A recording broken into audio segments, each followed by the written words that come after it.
Watch the tape Wednesday. Texas star quarterback Arch Manning did not have a great season debut, but it wasn't all his fault.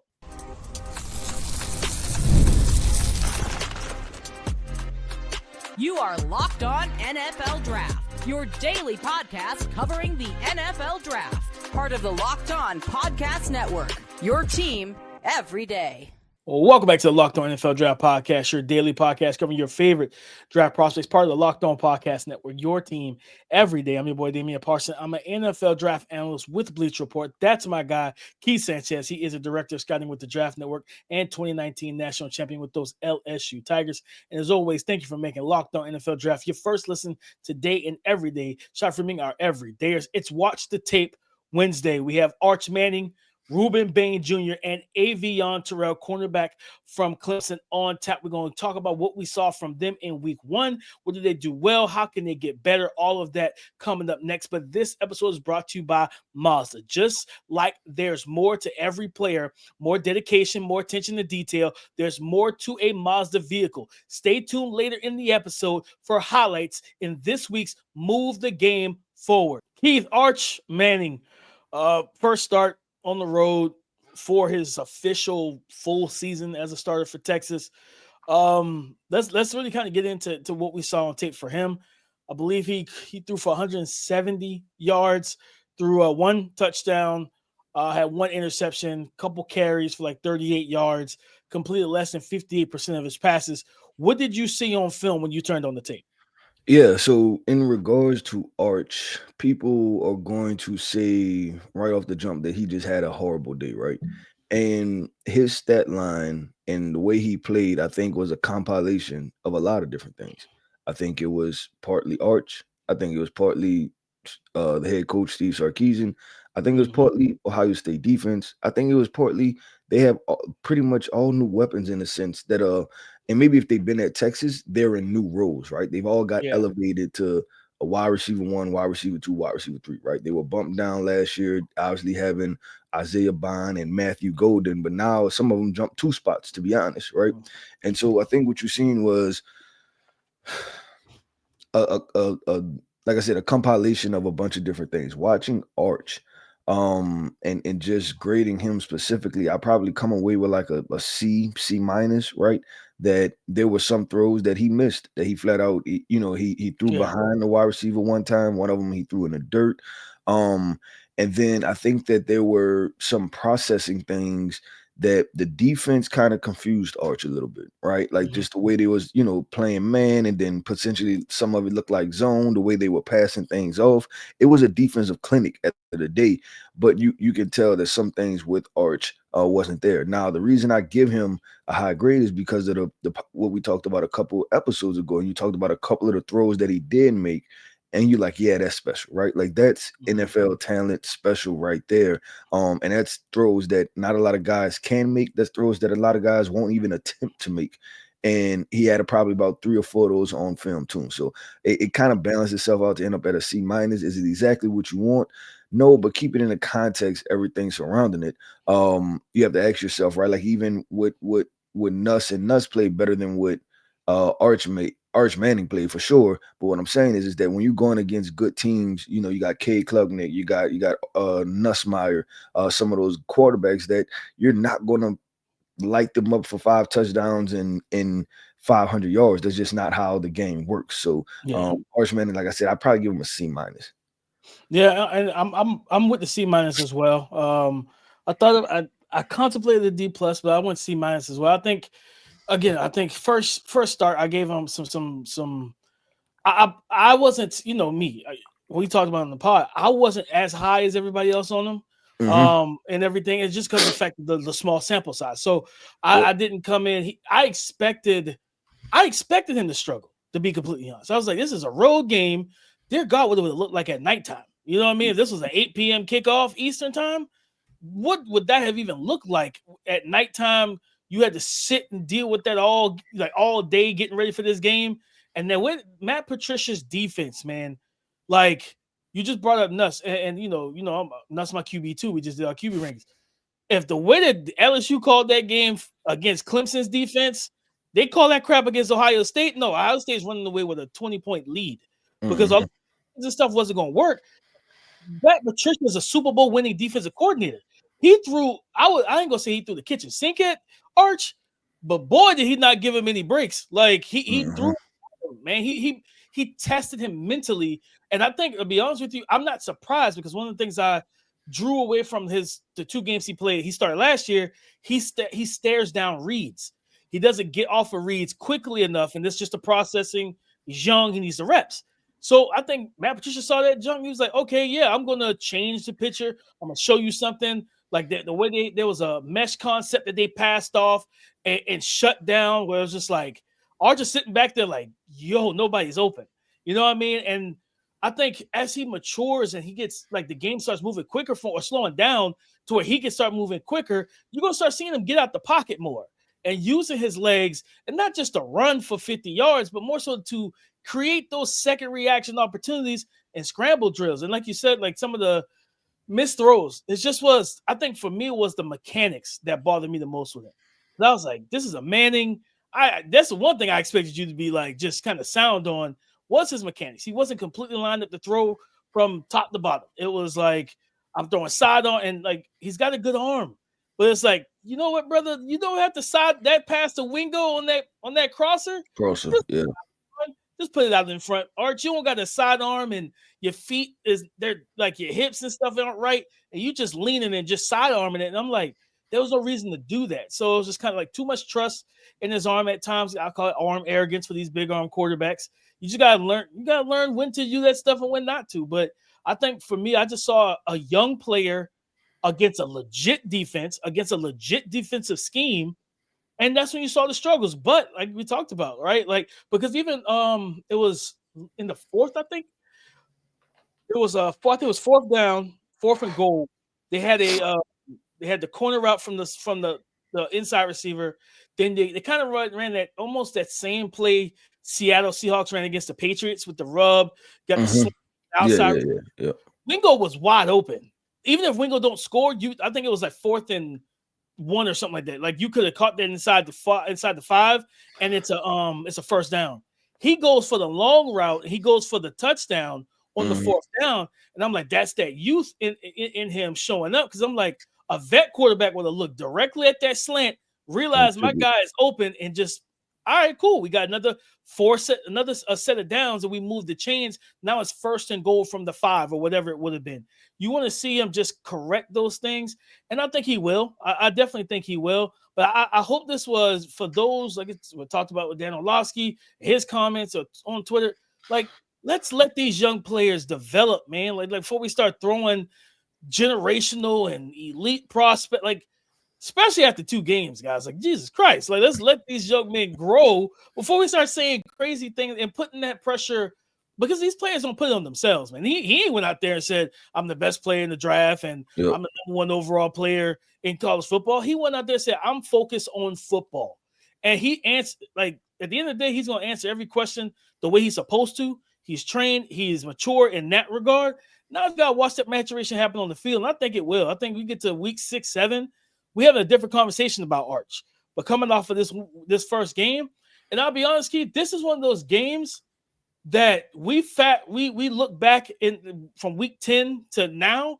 It's like, that's what set him off. That's what set him going forward, because it's like, that was the game he needed to it wasn't like ground himself, but to say, okay, I don't want anybody else to throw this type of stuff at me again.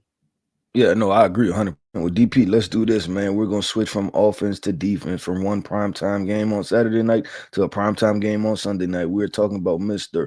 Ruben Bane Jr., the edge rusher from Miami. Talking about him coming up next. This is Mazda's Moving the Game Forward, brought to you by those who believe it's not just about playing the game, it's about redefining it. Because these moments do more than win. They push what's possible. They reminded us to go that extra yard, shift into that extra gear, and keep moving the game forward. You're talking about moving the game forward. LSU cornerback Mansour Delane had a breakout performance, as well as clutch plays that redefined the game versus Clemson on Saturday night. He came away with a big-time interception in the second half, but he was playing lockdown defense the entire game. And these are the type of things that keep the team going forward and moving forward, but also keep your fans. The fans were in the crowd in hostile territory, and eventually you heard the chants of LSU.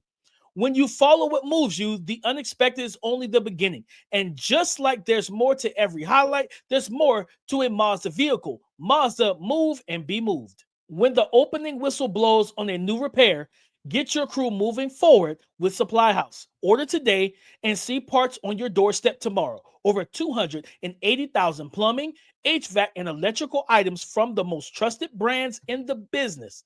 Their real-time inventory and honest lead times keep you from punting projects, while their industry-leading customer service always has your blind side covered. Do you have a project that you need parts fast? Simple. Supply House has next day delivery. Talk about a total game changer. The Part Finder tool and 3D schematics can save you hours on jobs where every single detail matters. Join the free Trade Master program today and score serious perks like priority shipping, lower prices, and a dedicated support line. Visit supplyhouse.com to sign up for free and use the promo code SHCollege5 for 5% off your first order. That's supplyhouse.com. Real people, real service. Ruben Bane Jr., Miami got a big dub against Notre Dame.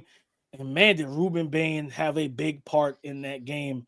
The defensive end, last year he was battling a hamstring injury pretty much all season.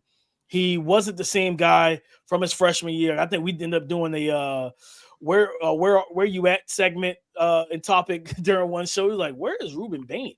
Like, what happened to the freshman phenom who's not his sophomore year? But Ruben Bain had himself a day, Keith. And just watching the film, I dropped a couple tweets of clips and everything. Like at 6, he's listed at 6'3", like 275. And the way he was able to bend around, whether it was a left tackle, the right tackle, didn't really matter. He was able to bend around the edge, flatten to the quarterback. So for a guy that's built, and I tweeted out, he's built like a 4-eye. But to watch him stand up and rush off they even wide-nined him in this game and rushed him off of a wide-9 alignment and everything. And listen, CJ Carr, I said he's not Riley Leonard. He's not, because you don't have to run all that QB design stuff for him to be effective. He can throw the ball. Like the young man in his first start, they didn't run the ball enough for whatever reason. They did not run the ball enough, but like he handled himself well. I'm like, man, by the end of the season, he should be a really good quarterback in college football for Notre Dame. He did a good job of weighting some of the pressure and sacks, because there was one I remember tweeting out, Ruben Bain won. I was thinking it was from wide 9, and he like kind of clubbed the outside hand of the tackle, dipped and closed. And if CJ Carr didn't have that spidey sense like Spider-Man in the pocket, he was dead to rights. That was going to be a big hit and a big sack.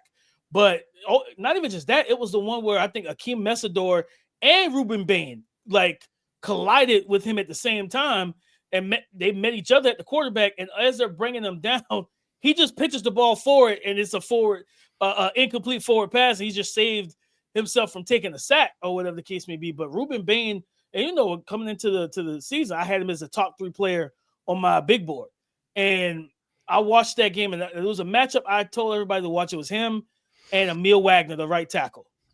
Ruben Bain won that matchup. He won. He won multiple definitively. It was what they say. He won going away. He won in dominant fashion. He won. And that was before I jumped into the film. I was able to see that just on the TV because I forgot what play it was. I can't remember if it resulted in a sack or not. But you seen him chicken wing. Yeah. And it was like, dang, that's tough. Right, that's tough. That's tough to deal with. All you can say to something like that. Like, yeah, that's tough. Yeah, I want to talk about Ruben just because last time we talked about him, right? We talked about it was almost a strengths and concerns type of situation. But getting into him, DP, and one of the concerns I had was obviously with his build, right? Because he's 6'3", 280, right? Yeah, that's not a traditional edge rusher build. Usually edge rushers are 6'4", 250, something like that, right? And so, I looked at Ruben and I'm like, man, is this a defensive tackle or, like where do you place him? Because this is not an ideal frame. But I think after that performance, DP, I'm kind of more in the lane of let him play what he want to play, right? Like Right. Yeah. just use the versatility and move him in different places. And we talked about comps before, and I think that's why the comp of the height and weight, you think about the Justin Matabukes and things like that, just that size, and they were able to be highly productive guys. I think that Yeah. where Ruben is trending now, especially having a big week one against Notre Dame like that, is that you're trending towards being, first of all, obviously one of the top edge rushers, but can you put yourself in light of being one of the premier guys in this entire draft class? And I think he's trending that way just from that performance against Notre Dame. Yeah, and shout out to, I don't know who said it first on Twitter, but I had multiple replies to one of my tweets about it. A more fluid and athletic Brandon Graham, who played for the Philadelphia Eagles. And Brandon Yeah, Graham I was don't just mind like that either. 6'2", 270, and he played the edge rush. He Oh, played the edge spot, or he played a little bit inside. You know who else is heavy like that and has been really productive and has consistently flew the radar his entire Hall of Fame career? Cameron Jordan. Cameron I Jordan thought is about Cam. another. I thought about that last night. I was like, I couldn't remember I didn't look up the measurements, Yeah, but I thought about Cam Jordan. I was like, could he be like Cam Jordan? Yeah, he a big boy. I think Cam is 275. Like he's a big boy. Yeah, they 6'4". They got him listed at 6'4", 285. What? Yeah. I didn't realize he was, because he always looks so much leaner in his abdomen area. Like he looks very like in shape and lean. I thought he was like a cool 260. Like, but if he's 275, 280, like this might fit, Keith. This might fit a whole. And he's Cam Jordan's probably one of the more underrated. He's heading to the Hall of Fame. If he's not, his career is crazy. Yep. Like he's one of the most underrated, like just sack artists of all time, truthfully. And I like that Cam, because like I said, I was thinking about that last night, but I was like just jotting some stuff down. I forgot to look up Cam's measurements, but I was like, I don't know. He might be bigger than Cam. But no, Cam's listed at 285 right now, 6'4", 285. So like, yeah, that Cam, and was Cam always known for strength, surprising quickness, and really good hand usage. Because there was a rep against Emil. It was a run game. It was a run play. And Emil tries to like drive Ruben Bain off the ball. What happened? He just anchored, and then he pulled him and just put him on his face, and then like flashed his colors, and the running back was like dead to rights. And I was just like, Jesus Christ. Like his strength, again, the surprising quickness. Because like when you wide nine him at that frame, I think, of course, like some tackles, I wonder what goes through some of these tackles' mind. If you see him wide nine, you're like, man, he's a big boy at wide nine.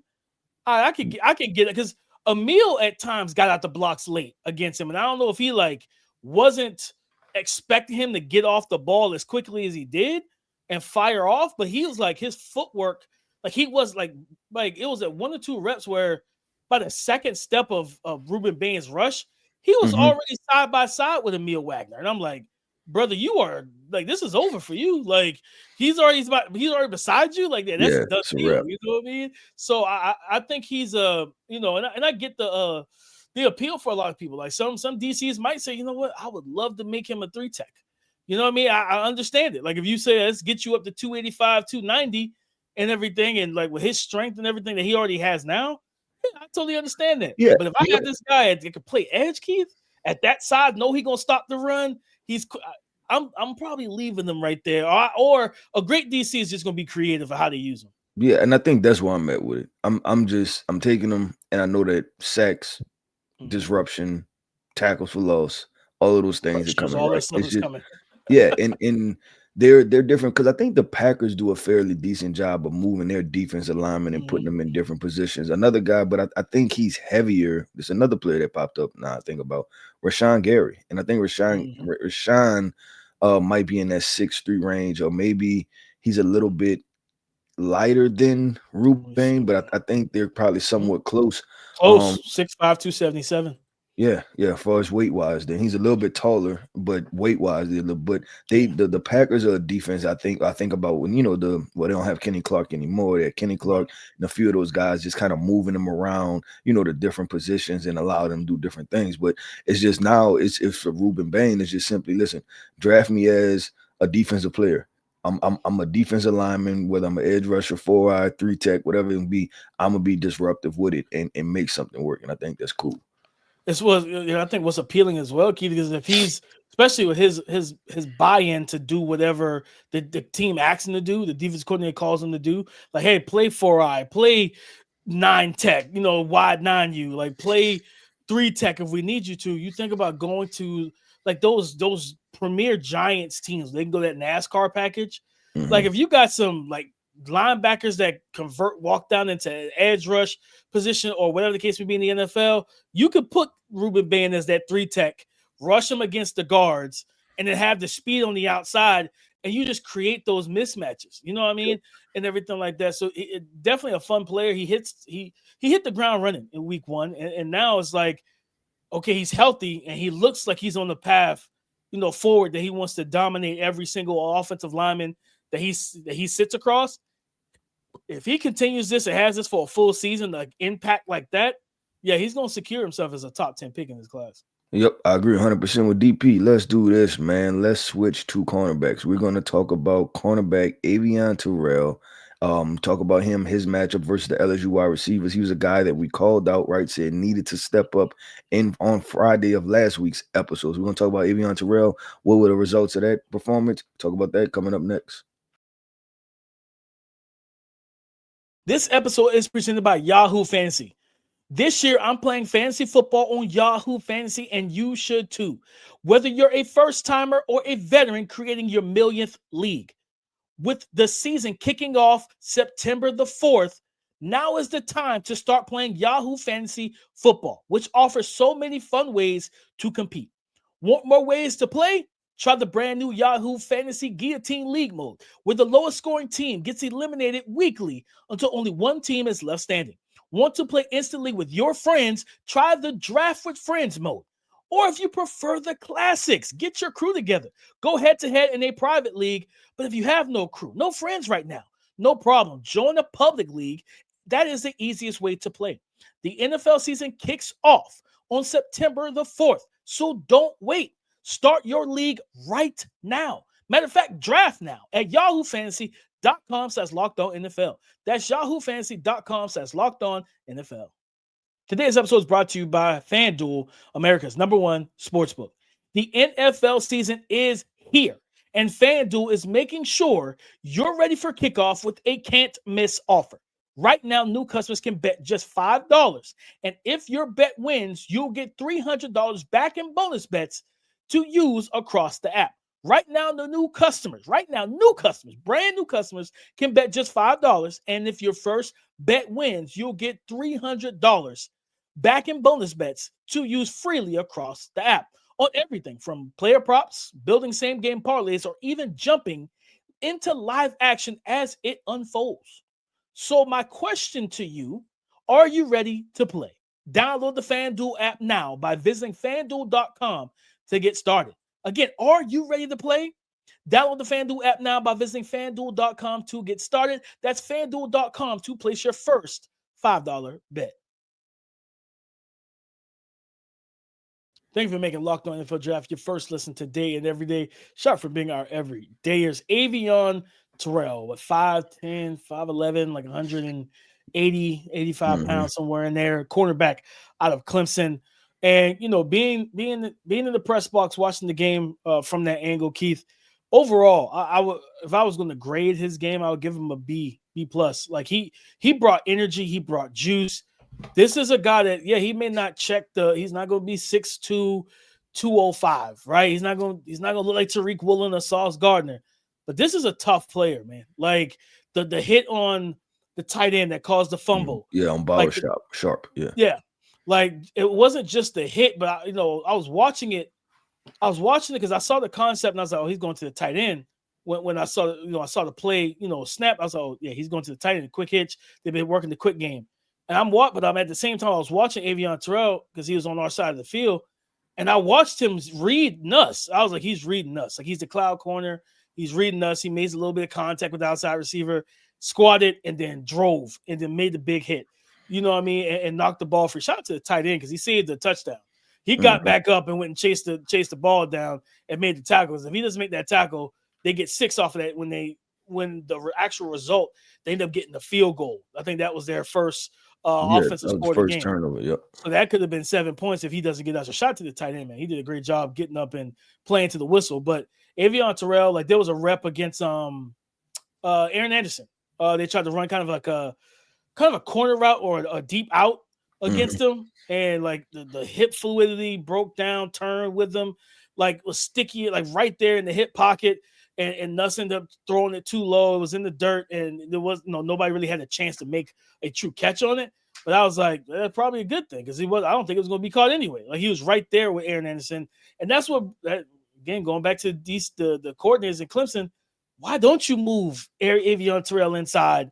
And you know that Aaron Anderson was cooking those safeties and guys that you had covering them. And the one guy that could actually go with him and cover man to man is Avion Terrell, but you don't move him inside. It was a weird situation. He did have a touchdown catch allowed to, I don't even know who this receiver was, number 14. Wasn't even a guy on my radar coming into that game. I was looking for Nick Anderson and Chris Hilton, and I was like, who are these guys that they got out here besides Aaron Anderson? I was like, what's going on? But it made sense to the game plan, quick game, stuff like that. But that was a bigger receiver. Keith and left him on the island with him. He was able to post him up for a fade in the end zone, and that was the one, I think, the one touchdown pass that was completed by LSU. But I think Avion Terrell did a good job. He tackled fairly well. He does not play to his size in most situations, but he's probably going to be a guy that you look at as being a nickel in the NFL. Yeah, I look at him, DP, and so I think that he can play on the outside. I think he can play nickel. I think about the Jair Alexanders. Yep. I think about the Greg Newsomes. Those guys, Denzel Wards, right? The guys that are kind of thin, they border that 180-pound threshold, right? But they have the quick feet, the fluid hips. They can play man. They're tough. They're instinctive. They can mix match man and zone. They have great ball skills.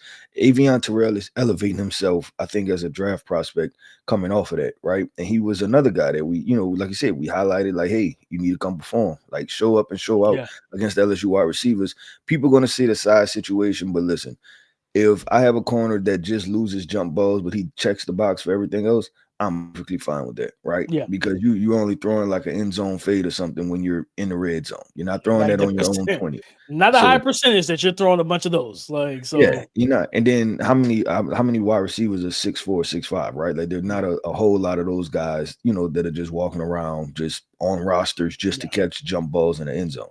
That's not how the game is played. So, but I was extremely impressed with Avion, DP. And I like, even when you think about Clemson as a whole, was he the one player that made plays, right? Like that was just a playmaker that like he started something and was like, you know what, let's get going. Let's try to take over his game. Because when that happened, and you were there, right? But I feel as though all the momentum shifted. It was like, Clemson might be about to run away with this one. That was the one mistake LSU couldn't make. And I think he started and he made the play. And it wasn't just, he hit the tight end and it was a fumble. No, he just like actively made contact and stripped the ball, right? That's NFL stuff. That's stuff that you teach in practice. That's Pro Bowl stuff. That's, being one of the best defenders. The instincts to read that from his position. Because you think like there was a throw Nussmeier made to the tight end, I think maybe later on in that game, and Khalil Barnes, the kind of nickel safety hybrid, nearly broke on it to pick it. He got a hand on it, like the outside hand, and he ended up landing, and I think he ended up getting hurt and didn't come back in the game or whatever. And I was like, yeah, if that was AT's taking that to the house. Like, you know what I mean? He's a much better athlete. So you think of like his ability to read, all right, I make contact with my outside receiver, right? I do my job, get a quick jam on him, but I'm reading the quarterback and the quick routes. And that's why, like, a lot of that stuff, like, there was some miscommunication with the secondary. All that zone, like, no, man it up. Like, again, now we talked about it on, I think, Monday. Aaron Anderson was routing up the guys that they had him in man coverage. But that's why you go to man coverage, you put Avion Terrell on them. You know what I mean? Like, that's the type of guy that can, like, neutralize and slow him down rather than putting a safety who's on a full man-to-man nickel corner that they kept throwing over there, it felt like. And yeah, like that was a situation where I think his stock would have been higher if they went pure man-to-man in those big moments, but put him inside on an Aaron Anderson and try to slow down the one guy that Nuss was truly comfortable throwing the ball to down a little bit down past the line of scrimmage was Aaron Anderson. Slow that down, and then let's see what we can get. Let's see if we can get home because I think the average the time to throw for Nuss was 2.09. He didn't hold the ball long. You know what I mean? Like, he got the ball out of his hands quick. He ran the offense as they designed it. They designed a good game plan. But if you put a guy on their number one guy who is getting the ball to in the quick game, that might make him hold the ball a little bit longer. So I wish that they would have moved Avion Terrell around a little bit more and just play to the matchup, man. I just no adjustment. And they left him because I think he started cramping in that game too, like late in the because I got a text. I think my guy Daniel Harms a text. He's like, "Hey, is Avion Terrell on the field?" And I'm looking for him. And I was like, "Yeah, he's out there. He's got a helmet on, but he's not on the field right now." And it looked like he was like, it was either his calf or his shin. Like, he had like one of the little roller sticks, kind of like trying to massage it out. I think he might have been cramping. A couple guys were cramping because it was a little humid and everything. And this game won. So AT, man, like I think he's been one of your top corners this summer. And everything. And like you said, I'm glad you brought up Jair Alexander because that's a name that I've had, labeled for him as well as a comp. Yep. Well, DP, that wraps up another episode, man, of the Locked On NFL Draft Podcast. I want to end this podcast off by saying shout out to our everydays. Thank you for tapping in with us each and every single day. I am Keith Sanchez. You can find me on X at The Talent Code. That right there is my guy, my co-host, Mr. Damian Parson. You can find him on X at DP_NFL. And like we like to say, man, y'all come talk to us because we like to talk back.